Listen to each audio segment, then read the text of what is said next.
name's Seth. I did my persuasive speech over guns, and the idea of taking them away is a bad idea. There are lots of reasons that making guns illegal is a bad idea. For these reasons, we need guns to protect us from tyrannical governments, people trying to harm us, and the major reason is if why we try to make guns illegal, it will only make it easier for people with guns who get them off the black market to kill other people. Schools are part of the reason that gun laws have come under debate and why politicians have seen a spike in more youth getting involved in voting and making laws. Every town and organization that has researched school shootings since 2013, an estimated 3 million American children are exposed to school shootings per year.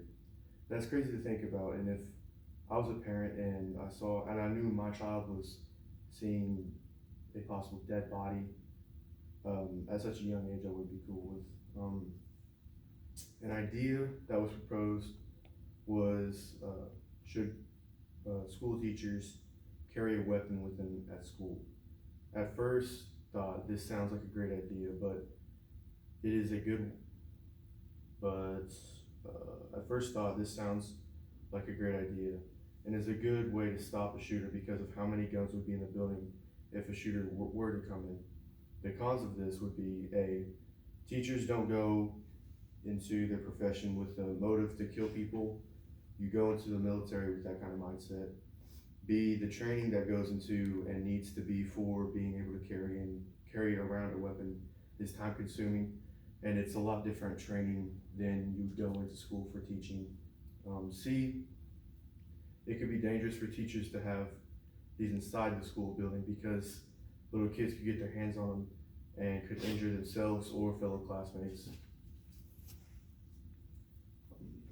A way to try and prevent school shootings would be to increase bag checks at doors of schools and have people randomly searched during the day.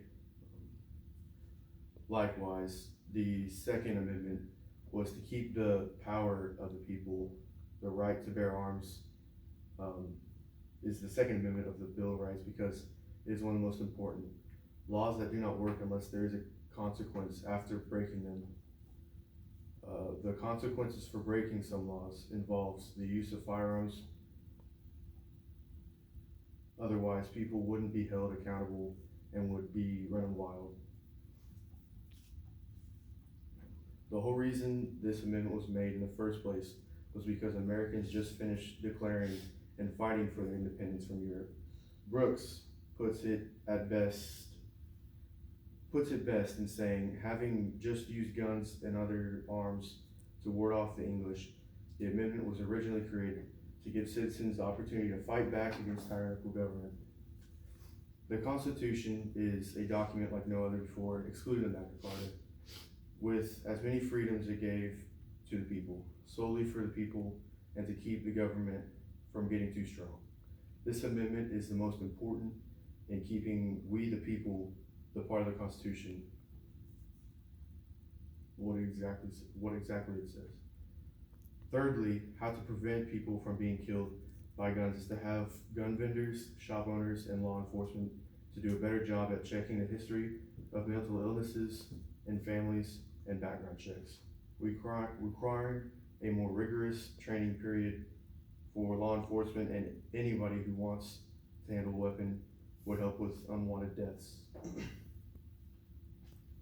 Raising awareness and support local violence prevention for more common incidents of interpersonal violence that become fatal due to the ease of ability of guns. All in all, taking away guns will do nothing but leave innocent people helpless against an attacker with the intent to kill. Our forefathers knew what they were doing when writing the Constitution, but I do not agree that it matters who we give the tools to kill somebody. An increase in background checks and qualifications is the best way we can improve the decrease in gun deaths and make our world a safer place, not by taking guns away from the people.